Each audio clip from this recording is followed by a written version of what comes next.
మనం ప్రతి కార్యక్రమాన్ని మరి ఇక్కడ చర్చించుకోవడం జరుగుతుంది. మరి ఈనాటి ఎజెండాలో అభివృద్ధి కార్యక్రమాలు కొన్ని పెట్టి ఉన్నారు. అలాగే మరి మన నగర పంచాయతీ ఫైనాన్షియల్ గా మరి ముందు లేదు కాబట్టి అభివృద్ధికి ఆదాయం తక్కువ, ఖర్చు ఎక్కువ ఉంది. మన ఇక్కడికి వచ్చిన ఎంప్లాయీస్ కూడా కొంతమంది ఈ పని చేయలేక, అంటే డబ్బు లేని మున్సిపాలిటీ నగర పంచాయతీ ఇక్కడ ఏమో అడిగినా ఎవరికి చేయలేకపోతున్నాం, ఇక్కడ చేయలేకపోతున్నాం ఇక్కడ అని చెప్పేసి వెళ్ళిపోయిన వాళ్ళు కూడా ఉన్నారు ఇందులో. ఇక్కడ నుంచి చేయలేక వర్క్, ఎందుకంటే ఏదున్నా ఒక 5,000 ఖర్చు పెట్టాలన్నా 10,000 ఖర్చు పెట్టాలన్నా కింద నుంచి పై వరకు ఆలోచించవలసి వస్తుంది మనం నగర పంచాయతీ. మరి దీనికి ఆదాయం యాక్చువల్గా నగర పంచాయతీ చేయడమే అప్పుడు ప్రభుత్వం చేసిన తప్పు ఇది. దీన్ని పంచాయతీగా ఉండుంటే 3 పంచాయతీలు చక్కగా అభివృద్ధి బాటలో నడుచును. అది మన దురదృష్టకరం ఒక రకంగా. అలాగనే అభివృద్ధి లాస్ట్ 5 years కూడా అలాగే ఉంది. ఏదో మున్సిపాలిటీ ఫస్ట్ వచ్చినప్పుడు కట్టారు, తర్వాత మున్సిపాలిటీ డెవలప్మెంట్ అనేది మన రోడ్లు ఏమైనా ఏమనే లేదండి. లైట్లు వేయాలన్నా, శానిటైజేషన్ చేయాలన్నా, ఇంకోటి చేయాలన్నా మరి ఇక్కడ తగిన ఆదాయం ప్లస్ మరి ఇక్కడ బడ్జెట్ లేకపోవడం వల్ల చాలా ఇబ్బంది పడుతున్నాం. ఏ ప్రభుత్వం వచ్చినా ముందు ఆదాయం అనేది ఉండాలి. ఇప్పుడు నగర ఉంది, పెద్దాపురం ఇవన్నీ ఉన్నాయి, ఫ్యాక్టరీలు ఉన్నాయి. నిజంగా మరి ఇక్కడ అమలాపురం ఉంది, షాపింగ్ మాల్స్ ఉన్నాయి. మనకే విత్ 2 kilometers కూడా లేదు నాకు సరౌండింగ్. వ్యాపారాలు ఏమైనా ఏదేమైనా కొద్ది ఇబ్బంది అనేది ఉంది.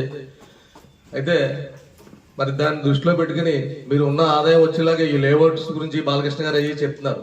దాని మీద కట్టించి ఆదాయం వచ్చేలా చూసి మరి ముందు జనరల్ ఫండ్ అనేది మనకు ఉండాలి. కాబట్టి ఇవాళ ప్రభుత్వ పరంగా మరి ఖజానా అంతా ఖాళీ చేసి గత ప్రభుత్వం ఉంచిన వల్ల మరి ఈ రోజు ప్రభుత్వం ఒక్కొక్కటి చేసుకుంటూ వస్తుంది. కాబట్టి మనకి ప్రభుత్వం నుంచి ఆదాయం మన నిధులు వచ్చే వరకు మనం కొంత మన ఆదాయంతో కొంత డెవలప్ చేసుకోవాలని చెప్పేసి కమిషనర్ ముందుగా తెలియజేసుకుంటున్నాను. అలాగే నాకు క్లారిటీ మీరు ఇవ్వండి, మన సచివాలయం సిబ్బంది ట్రాన్స్ఫర్ విషయంలో మరి జీవో ఏమొచ్చింది? ఎలాగంటే వాళ్ళకి పాపం ముందు మున్సిపాలిటీ అన్నారు, తర్వాత సచివాలయం టు సచివాలయం అన్నారు. ఎవరికి వాళ్ళు లెటర్స్ తీసుకోవడానికి అక్కడ తీసుకోవడం ఇక్కడ తీసుకోవడం అని చెప్పేసి వాళ్ళకి మళ్ళీ కౌన్సిలింగ్. ఇప్పుడు కౌన్సిలింగ్లో ఎమ్మెల్యే లెటర్ ఇస్తే అక్కడ వస్తుందా రాదన్న డౌట్ కూడా వాళ్ళకు ఉంది. కానీ జీవో ఏంటనేది నాకు మీరు ఒకసారి కమిషనర్ దాని మీద కూడా క్లారిటీ ఇవ్వండి, ఏమొచ్చింది అనేది. నేను జిఎస్డబ్ల్యూని ట్రాన్స్ఫర్ ఇష్యూలో ఫ్రమ్ 2 o'clock నుంచి ఈవినింగ్ 5 వరకు చెప్పారు క్లారిటీ. యాక్చువల్ ఏంటంటే ఇక్కడ నుంచి మనం ఓన్లీ యూఎల్బి టు యూఎల్బి అని అనుకున్నాం, కాదు. యూఎల్బి కాదు, ఇక్కడ నుంచి వేరే మున్సిపాలిటీ కూడా కాదు. అంటే అది ఒక రోజు ఒక్కొక్క విధానంలో ఉంది. నిన్న మాత్రం ఫైనల్ స్టేజ్లో ఏంటంటే ఇక్కడ ఉన్న విత్ ఇన్ ది మన యూఎల్బిలో ఉన్న వాళ్ళనే ఇలా పల్లిపాలెం అయితే ఇక్కడే స్ప్లిట్ చేయడం ఉన్నదన్నమాట, ట్రాన్స్ఫర్ చేయడం. అంతేగాని ఇక్కడ నుంచి వేరే ప్లేస్కి మాత్రం లేదు. ULB to ULB native place ఉంటే మాత్రం అది కొద్దిగా యాక్సెప్ట్ చేయొద్దని చెప్పారు. అదండి, అంతవరకే క్లారిటీ ఉందండి. ఇప్పుడు ఆల్రెడీ మీరు అడిగిన అన్ని కూడా ఇప్పుడు మా కౌన్సిల్ మన ఎవరో సెక్రటరీస్ అందరు కూడా వార్డ్ అడ్మినిస్ట్రేషన్ అందరు కూడా ఇన్ఫర్మేషన్ గవర్నమెంట్ అడిగిన ప్రకారం పంపించాం. ఇప్పుడు కాకినాడ స్మార్ట్ సిటీలో ఈ ఎక్సర్సైజ్ జరుగుతుంది. దానికి నా తరఫున అప్పుడు ఆర్ఐని వీళ్ళందరినీ పంపించాం. అదంతా కూడా ఈవినింగ్ పూర్తవుద్ది. వీళ్ళు కౌన్సిలింగ్కి రావాలా, కౌన్సిలింగ్ కూడా అవసరం లేదు. దాన్ని కూడా ఇవాళ కలెక్టర్ గారికి మన ఏపీ స్టేట్ గవర్నమెంట్ తరఫున మన కాకినాడ కలెక్టర్ గారికి ఇచ్చారు. ఈవినింగ్ ఆయన డిసైడ్ చేస్తారు ఏమని వీళ్ళు 5 years ఉన్న వాళ్ళు కౌన్సిలింగ్కి వెళ్ళాలి లేదా అని. అదర్వైజ్ కాకపోతే వీళ్ళు ఇచ్చిన రిప్రజెంటేషన్ ఉన్నాయి. ఏమనంటే మేము 5 years అయింది పలానా ప్లేస్కి వెళ్ళాలనుకుంటున్నాం ఉంది. దాన్ని ప్రాతిపదికగా చేసుకుని ప్రొసీడింగ్ ఆర్డర్స్ డైరెక్ట్గా వచ్చేస్తాయి. ఎందుకంటే నిన్న జిఎస్డబ్ల్యూ మీటింగ్లో ఆయన ఎండి చెప్పారు 80,000 మందిని కౌన్సిలింగ్ బిల్ చేయాలంటే ఇది మామూలుగా అవ్వదు. కాబట్టి యాజ్ పర్ అప్డేషన్ ప్రకారం ఆ ఫార్మేట్ ప్రకారం యాజ్ యూజువల్గా చేసామని ఇచ్చారు. మీరు ఏంటంటే ఇక్కడ ఉన్న వాళ్ళు ఓన్లీ ఈ సచివాలయం నుంచి ఆ సచివాలయం ఈ విధంగా ఇక్కడే విత్ ఇన్ ది లిమిట్స్ మారుతారు. నాకు తెలిసిన మట్టికి ఆ విధంగానే అవుద్ది. ఇది రేపెల్లుంట్లో ఒక క్లియర్ గా ఇది పూర్తి అవుతుందని చెప్పి తెలియజేస్తున్నాం అండి. బయట సచివాలయం నుంచి కూడా వచ్చారు, వచ్చి తీసుకుని కొంతమంది ఉన్నారు. దాని గురించి క్లారిటీ అడుగుతున్నాడు. వాళ్ళకి కూడా క్లారిటీ లేకే నేను కూడా అడుగుతున్నాను. అందుకే ఇక్కడ ఉన్న వాళ్ళకే టాప్ ప్రయారిటీ ఇమ్మన్నారండి ఇక్కడ. అందుకంటే అంటే పైన వచ్చిన తర్వాత చూస్తారు కానీ ముందు నో అన్న వాళ్ళు కూడా ఎస్ అన్న వాళ్ళ దగ్గర లేకపోతే నో అన్న వాళ్ళు తీసుకుంటారు అంతే. అందు గురించి ఇక్కడ వాళ్ళకే మ్యాక్సిమం అవుతుంది. నుంచి ఐనాపురం రోడ్డు గురించి ఎన్నిసార్లు చెప్పినా మరి నిజంగా చెప్పున్నాం. గత 5 సంవత్సరాల క్రితం 4 సంవత్సరాల క్రితం సాక్షాత్తు సీఎం జగన్మోహన్ రెడ్డి చేతుల మీద మరి శంకుస్థాపన జరిగింది. శంకుస్థాపన జరిగి ఈ రోజు కూడా మరి ఆ రోడ్డు నోచుకోలేదు. అలాగే మరి దాన్ని కూడా మొన్న చెయ్యర్ మీటింగ్ లో మా ఎమ్మెల్యే గారు చంద్రబాబు గారు దృష్టిలో పెట్టారు. మీ పత్రికా విలేకరులు ఇది అక్కడ పడుతున్న ప్రజల ఇబ్బందులు ఇంకా స్పీడ్ గా మరి సీఎం గారి దృష్టికి ఈ బాధలు, అలాగే పవన్ కళ్యాణ్ దృష్టికి మరి పవన్ కళ్యాణ్ గారు ప్రత్యేకంగా ఈ రోడ్ల మీద దృష్టి పెట్టారు కాబట్టి దాని మీద ఎప్పుడూ కూడా ఆ రోడ్డు ప్రయాణం చేసే ప్రజలు ఇంచుమించు 1,00,000 మంది పైన చేసేవారు. ప్రయాణం అందరూ మానేసి అటు ఇటు సర్దుకుంటున్నారు. కానీ అక్కడ ఉన్న నరకం మేము అనిపిస్తున్నాం. మాకు 20,000 మందికి ఎప్పుడు ఆ రోడ్లో వెళ్ళవలసిందే, తిరగవలసిందే. ఆ నరకం నుంచి బయటపడాలని చెప్పేసి ఈ బాధని, ప్రజలు పడే బాధని సీఎం గారి దృష్టికి అలాగే పవన్ కళ్యాణ్ దృష్టికి మీ మీడియా ద్వారా మరి వెళ్ళాలని చెప్పేసి మనస్ఫూర్తిగా కోరుకుంటున్నాను. అలాగే మరి ఆర్ఎంపీ డిపార్ట్మెంట్ మీరు బాలకృష్ణ ఈ మెయిన్ రోడ్ సింహంపేట మీద గోతులు చెప్పారు. కానీ కొంత ఎదరికి వెళ్తే చెరువులు ఉన్నాయి రోడ్డు మీద. మన చెరువులు ఆల్రెడీ నా కార్ టైర్లు మునిగిపోయినాయి వేళ వస్తుండే చెరువులే. మీరు వస్తారేమో ఎప్పుడైనా ఆర్ఎంపీ డిపార్ట్మెంట్ మా ఎప్పుడు కూడా చెత్త అయ్యి నరికేవారు.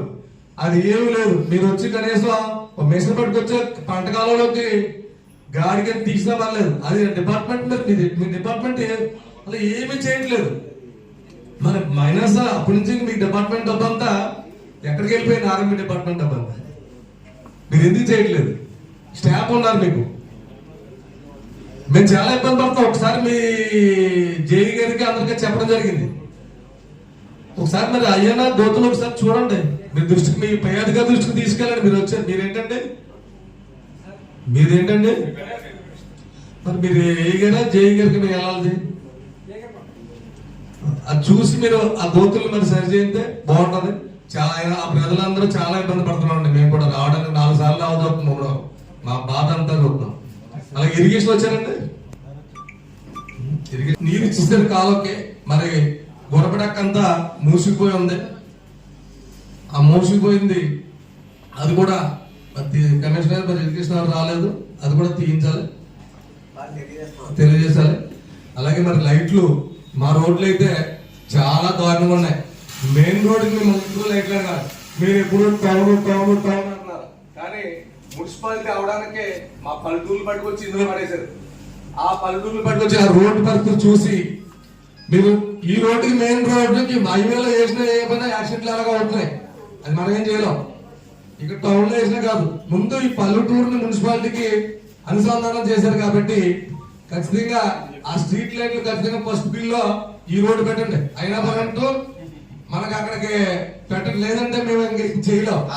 లైటింగ్ రావండి. ఆ బోర్డుల్లో పడిపోయి మనమంతా చాలా ఇబ్బంది పడుతున్నాం. శానిటైజరింగ్ ఎలా మనం చేయలేం. ఎక్కడ వస్తారండి స్ట్రీట్ లైట్స్ ఏమి లేవండి. ఈ లైన్ అయితే అక్కడ నుంచి ఎప్పుడు 20,000 మంది ప్రయాణం చేస్తారు. మేము ఒకటే కాదు, కనెక్టివిటీ రోడ్ అది. కనెక్టివిటీ జన సంచారం ఉన్నాం.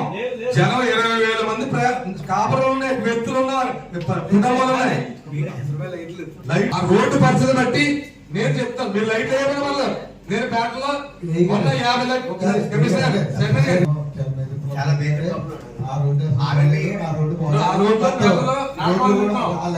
సరిగ్గా లేవు. ఈ వర్షం అయితే కనుక చాలా ఇబ్బంది పడతారు. మామూలుగానే రాత్రి ఎప్పుడు కనపడదు, కాస్త చీకట్లో ఉంటది. మీరు అదొకటి మిగతా వార్డులు ఏదైతే ఉందో గ్రామీణ ప్రాంతం, ఇప్పుడు అయితే ఎలా గ్రామీణ ప్రాంతమో అలా రూరల్ విలేజెస్ 7వ వార్డు మన సచివాలయంలో ఉన్నటువంటి ఇది కానీ నేను ఎందుకంటే మీరు వాదన కాదు, మీకు కాల్ చేయించుకోండి.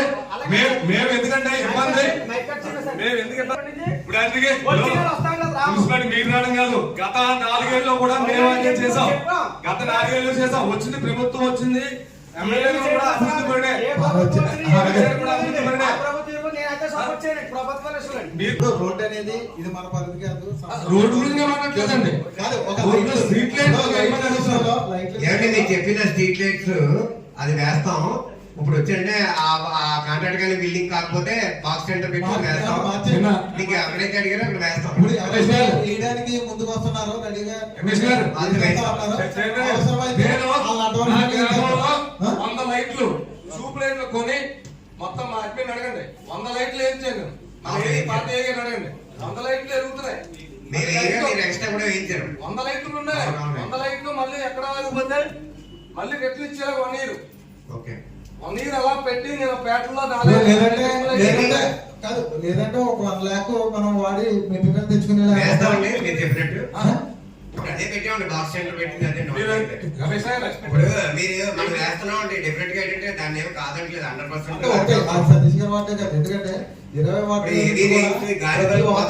ఫోన్లు వచ్చి స్ట్రీట్ లైట్ల కోసం చైర్మన్ గారు, ఇది 120 రూపాయలతో 1 ఇయర్.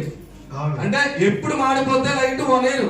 సంక్రాంతి టు సంక్రాంతి తెచ్చాను. ఆ రీప్లేస్ సంక్రాంతి వరకు ఏ లైట్ పెడితే ఆ లైట్ పట్టుకెళ్ళి పనులు ఇచ్చేసి తెచ్చేస్తాం. నాకు కూడా అంతే. సరే మీకంతే ఈ లైట్ ఎలాగలేదు వారంలో ఆగిపోతాయి. నాకంటే నాకు అలా ఇస్తాడు. లైట్ లేదు. మరి ఒక బాక్స్ ఏమన్నా పెట్టదా? ఆ బాక్స్ ఏమన్నా తెచ్చుకోం తప్ప పెద్ద మనం తెచ్చుకొని మనం అంటలేదు. అలాగే. ఈ దోమలు పొగ కొట్టి పెస్తున్నాం. మరి చెప్పారు మనకి బాగి గురించి చెప్పారు కదా. అదే ఇప్పుడు బాబుకాయ ఇవ్వలేదు వేరే బాబు అడుగుతున్నాను ఆల్రెడీ విష్ణు ఓకే విష్ణు